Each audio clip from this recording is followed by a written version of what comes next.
Dia tinggi ni weh. Tapi come on lah, kata adventure skuter. Apa ada hal? Alright. Keluar-keluar corner je terus agak.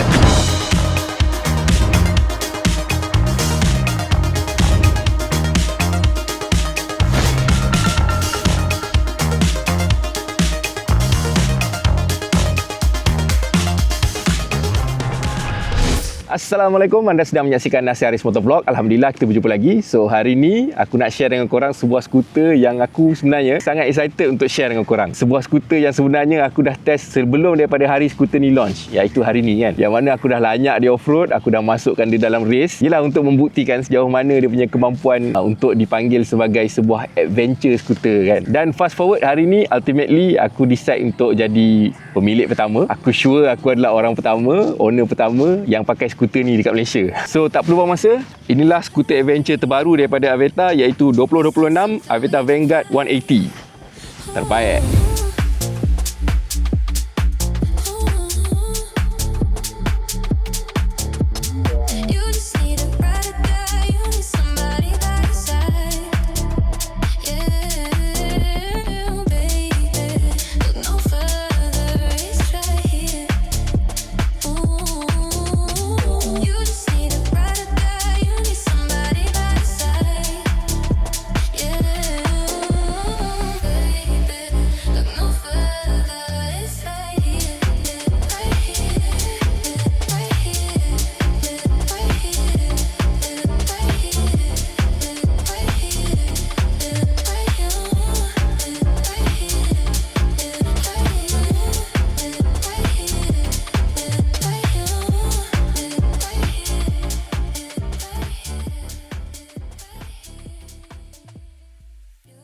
Okey, sebelum kita tengok skuter ni dengan lebih dekat, aku just nak terangkan sikit yang siri aku bersama dengan Aveta Vanguard 180 ni akan ada beberapa episod. So yang pertama adalah video ni, iaitu video walk around, dan ada sedikit short test ride lah, mainly sebab aku nak cerita pasal riding position. Dan video seterusnya yang kedua adalah race prep, yang mana aku akan bawa korang untuk tengok macam mana aku prep motor ni untuk masuk race, kemudian proses registration apa semualah sampai dekat tempat race tu. Kemudian of course yang ketiga adalah race experience lah. Ada race, kemudian ada post race analysis.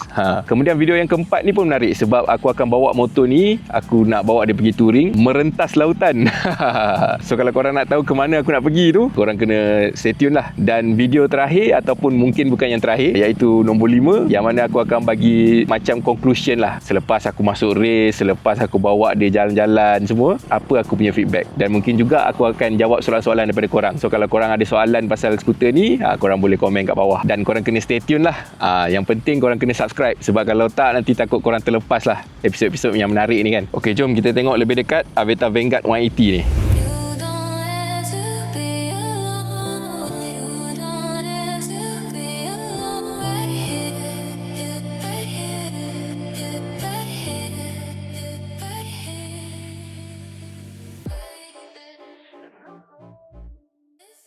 Okey, mula-mula aku tunjuk korang dari segi fizikal dulu. Dari segi design. Kalau korang boleh tengok, memang daripada side ni, nampak design dia. Dia macam nak kata sporty pun ada. Tapi aku boleh cakap yang design ni sebenarnya memang ada gaya-gaya European lah. Korang boleh tengok sendiri kan, daripada side ni, dengan lampu macam ni. Masa aku bawa motor ni yang versi prototype ataupun versi R&D tu kan, ada juga yang tegur-tegur kata, oh depan ni macam motor KTM lah, macam motor apa kan. Sebab dia ada DRL kat sini. Lampu dia depan belakang kiri kanan signal semua memang LED. Memang nice lah. Kemudian side belah sini pula, kalau korang tengok dari segi design, dia sebenarnya memang agak compact sikit. Maksudnya kalau korang tengok daripada tayar belakang, nampak tayar belakang tu lebih ke belakang berbanding dengan lampu, nampak? So memang nampak sporty lah disebabkan macam tu. Kemudian bahagian lampu belakang ini pun nice. Dia bukan design yang biasa lah, nampak special sikit lah belakang dia ni. Ni bahagian handle. Seat dia material lain tau, belakang lain, depan lain. Depan ni memang lembut gila. Ini macam Honda ADV 150 dulu. Dia memang lembut. Kemudian yang belakang ni lebih keras. Seat dia jenis yang ada bertangga macam ni. So agak sesuai lah untuk bawa pilihan sebenarnya. Sebab kita tak gaduh kan kat mana tempat duduk penumpang dan kat mana tempat duduk rider. Siapa yang biasa bawa penumpang tu, dia faham lah tu. Kadang-kadang bila kita bawa wife kita kan, dia tak tahu kat mana dia nak duduk, makin lama makin depan, makin lama makin depan. Tapi kalau macam ni, tak gaduh lah. Okay, secara ringkas dia, overall aku kata memang Aveta Vanguard 180 ni dari segi design dia sangat compact dan banyak juga elemen-elemen sporty. Design dia pun memang orang kata ini design 2026 lah. Nampak modern dan elegan. Dia sedikit lebih compact kalau compare dengan ADV 160. Dia lebih macam ADV 150 lah kot. Tak banyak beza, cuma memang kau akan rasa dia macam lebih kecil sikit. Okey, jom kita tengok engine. Okey, ini adalah engine skuter biasa. 174cc, single overhead cam, 4 stroke, 4 valve, liquid cool, dan dekat dalam ni ada belt, automatic belt driven CVT. Dan radiator dia dekat belah sini. Agak normal. Siapa yang biasa main skuter memang dah tahu kan ni engine apa kan. Cuma yang bagus dia adalah 174cc. Jadi dia above average lah dari segi power. Untuk traffic Malaysia ni yang banyak highway, aku rasa engine ni memang cukup power. Nanti kita test. Dia menggunakan sistem EFI. Kalau pasang kat sini ada tulisan Electronic Fuel Injection daripada Bosch, yang mana dia menghasilkan 18.2 horsepower pada 8,500 RPM dan 17.2 Nm of torque dekat 6,500 RPM. So not bad lah power dia kan. Kalau skuter adventure lain mungkin dalam 15 ke 16 macam tu. Yang ini lebih daripada 18 horsepower. Macam aku cakap tadi, kalau korang dah biasa main skuter, korang tahu ni engine apa. Dan korang juga akan tahu yang engine ni kalau nak cari parts memang tak ada masalah lah. Memang senang. Okey, dari segi chassis, Vanguard 180 ni menggunakan frame double cradle. Untuk adventure skuter aku rasa dia bagus sebab dia lebih kukuh. Dan suspension depan dia menggunakan telescopic fork. Korang boleh tengok sini. Diameter dia pun agak besar. Aku tak sure berapa, tapi dia tak sehalus NVX lah. Dan untuk belakang, ini adalah rear shock dia. Dia pakai jenis dual gas charge absorber yang mana ada tabung kat sini. Dan juga dia ada adjustable preload. Ni. Jadi sebenarnya penting untuk kalau korang biasa bawa pilihan ataupun ada bawa luggage macam tu lah. So kalau korang selalu touring, nak bawa wife korang pergi jalan-jalan, ni penting. Okey, berkaitan dengan chassis juga, iaitu aku nak cerita pasal dia punya wheelbase. Okey, wheelbase skuter ni dia agak panjang tau, iaitu 1375mm. Walaupun skuter ni dia kelihatan compact, tapi wheelbase dia sebenarnya agak panjang, yang secara teorinya akan memberi kesan yang lebih stabil, terutamanya bila dekat highway. Dia kalau pasal wheelbase ni sifir dia senang je. Kalau short wheelbase lebih agile, lebih responsif, dan kalau long wheelbase dia lebih stabil. Okey, dari segi braking pula. Okey, untuk braking bagus sebab depan belakang dah pakai disc, depan disc brake macam ni dan ada 2 piston caliper, dan untuk belakang single piston tapi besar gila piston dia ni kan. Dan of course depan belakang complete dengan ABS. Dan untuk ciri keselamatan selain daripada ABS, skuter ni juga datang dengan TCS yang boleh dipadamkan. Padam TCS tu sebenarnya penting, bagus untuk off-road. Dulu sebenarnya aku skeptik dengan TCS ni, yelah untuk skuter bawah 200cc ni kan. Tapi bila aku start panjat Cameron dalam keadaan jalan basah, bawa pilihan, barulah aku rasa memang perlu sebenarnya TCS ni. Memang make sense. Sebab bila jalan tu licin dan kau ada bawa barang ataupun bawa pilihan, dia memang senang sliding dengan tayar saiz kecil skuter ni kan. So dengan adanya TCS ni lebih selamat. So korang tak perlu risau, InsyaAllah. Okey, bercakap pasal tayar kecil, untuk tayar bahagian depan adalah 14 inci dan belakang 13 inci. Dia punya exact size aku tulis kat bawah lah. Tayar normal untuk skuter adventure yang saiz bawah 200cc ni. So tak susah lah nak cari tayar. Cuma depan ni tayar standard dia saiz adalah 180/14.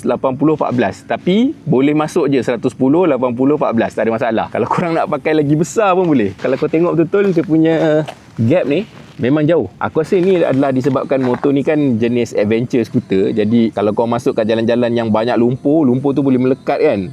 So dia perlu ada magat yang tinggi sikit, beberapa jari lah. So kalau kau nak masuk tayar yang besar sikit pun boleh, 120 pun boleh. Okey, satu kelebihan ialah adventure skuter kan, kenalah ada tank yang besar. So skuter ni fuel tank capacity dia adalah 10.5 liter.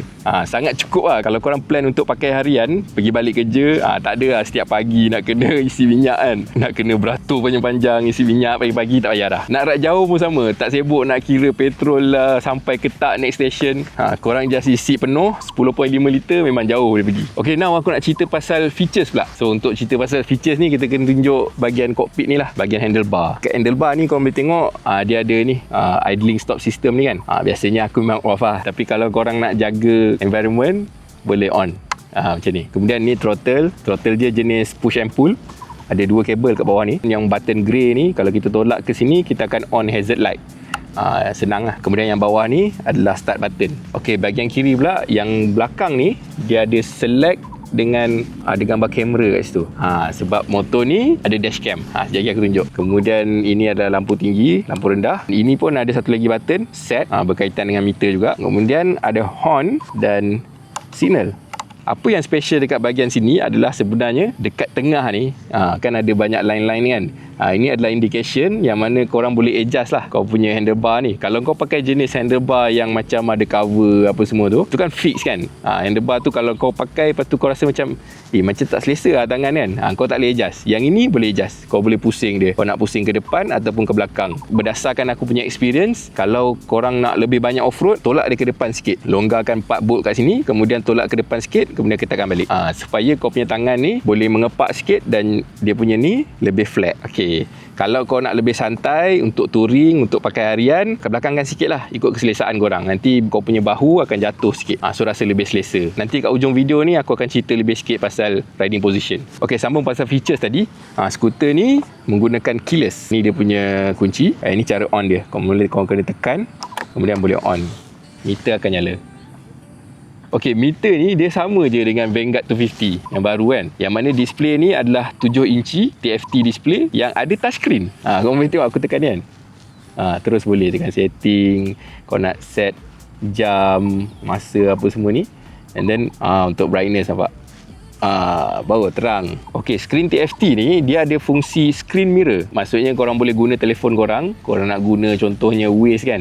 So korang boleh buat dah dia full screen kat sini. Dan dia berfungsi seolah-olah macam ada CarPlay lah. Dia juga ada integrated Google Map. Yang ini korang kena pakai apps UI Link. Yang ini lagi best sebab dia tak payah mirror kan. Jadi kau boleh simpan je telefon korang. Kemudian korang boleh operate semua tu dekat sini je. Walaupun dia guna phone korang, tapi dia hanya guna untuk dapatkan data saja. Kat sini korang tengok ada lah kan logo navigation. Kemudian kat sini ada kamera kan. Sebab ada dashcam. Ini adalah dashcam dia. Memang tersorok tapi nice. So dashcam ni footage dia korang boleh terus je playback dekat sini. Dekat TFT screen ni korang boleh tekan dekat gambar ni, kemudian dia ada kamera kat sini. Dia boleh playback kan. So ni semua footage-footage yang korang boleh tengok terus lah. Maksudnya tak ada perantaraan korang nak kena download dulu ke, ataupun buka memory card, cucuk dekat laptop ke, tak. Korang boleh tengok kat sini je. Yang mana korang tak nak boleh delete. Okey, selain daripada tu, skuter ni juga ada dekat tepi ni adalah charging port. Yang mana dia ada dua-dua. Ada USB Type-C, yang kecil ni ada USB Type-A yang besar ni. Aku rasa position yang ni nice lah, sebab dia dekat dengan meter kan. Korang boleh cucuk kabel, kemudian boleh juga simpan dekat dalam ni, poket ni. Jadi aku tunjuk pasal poket ni. Okey, halang-halang kita dah kat tepi ni. Ini adalah windshield yang mana korang boleh laras lah. Dia ada 2 position je. Yang ini adalah position yang rendah. Kemudian korang boleh tarik ni, kemudian naikkan dia ke atas ni. Atas ni adalah position yang tinggi. 2 position ni, macam sekarang ni position yang rendah kan. Yang rendah ni sesuai untuk kalau korang dekat town, kalau korang nak masuk trail ke, nak off-road sikit kan. Dia sesuai yang bawah. And then kalau korang masuk highway je, korang boleh terus naikkan ke atas. Itu akan bagi korang lebih keselesaan lah. Lebih banyak wind protection. Okay, now kita ke bahagian storage. Ada 2 storage utama dekat motor ni, iaitu storage bahagian depan dan storage bawah seat. Okay, yang depan ni dulu. Yang depan ni mantap sebab dia memang besar. Aku pun tak tahu berapa banyak. Besar lah, memang besar, memang ke dalam. Kemudian dia ada button merah tu kan. Button merah ni sebenarnya dia hidden features dekat motor ni. Aku tak nak bagi tahu dalam video ni. Aku mungkin akan bagi tahu pada video-video seterusnya. Tapi kalau korang tahu ni button apa, korang boleh komen kat bawah lah. Sedikit hint, yang button tu bukan untuk control meter, bukan, tak ada kaitan dengan meter. Okay, now kita nak buka seat. Okay, nak buka seat korang kena tutup dulu, off, kemudian pusing ke belah kiri. Ini adalah storage bawah seat. Cukup besar sebenarnya. Tapi kalau nak masuk helmet macam aku tu, aku pakai helmet full face, ini tak muat.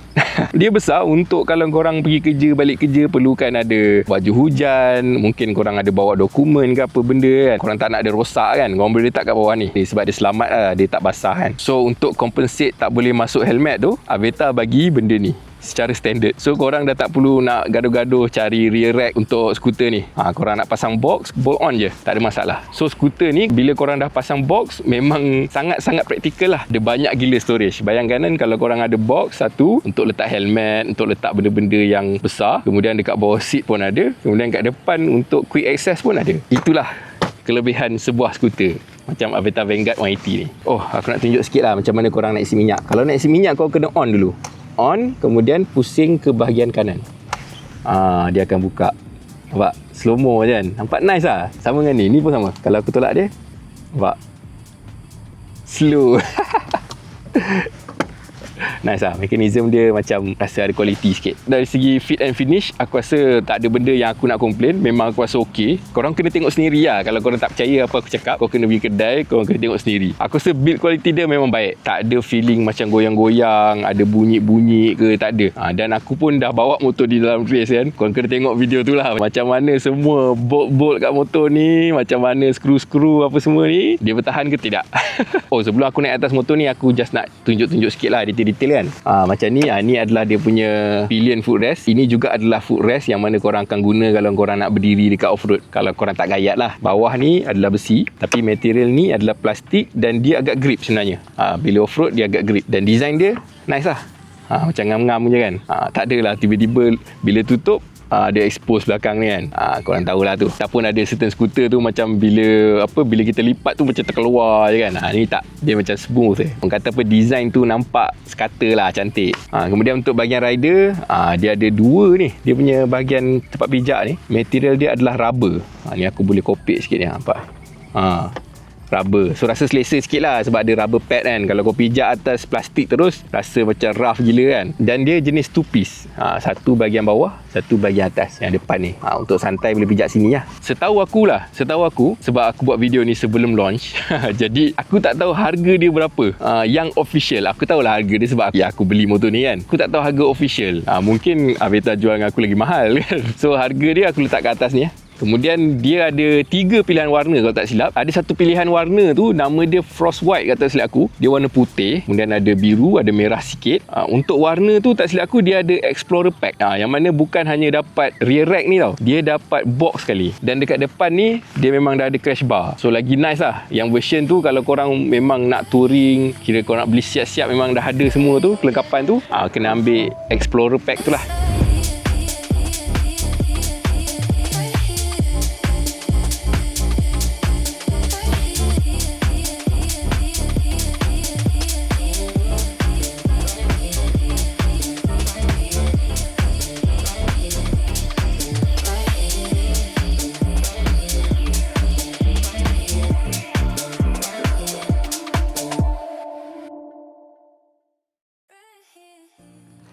Okay, let's go. Kita nak start kita punya test ride. Nak share pasal riding position. Okay, bismillahirrahmanirrahim. Okay, bunyi motor ni memang smooth ya. Dan dari segi vibration pun aku rasa okay. Dia tak vibrate sangat. Okay, aku nak demo sikit macam mana aku nak adjust benda ni. Kau boleh adjust on the go, cuma kau kena guna 2 tangan.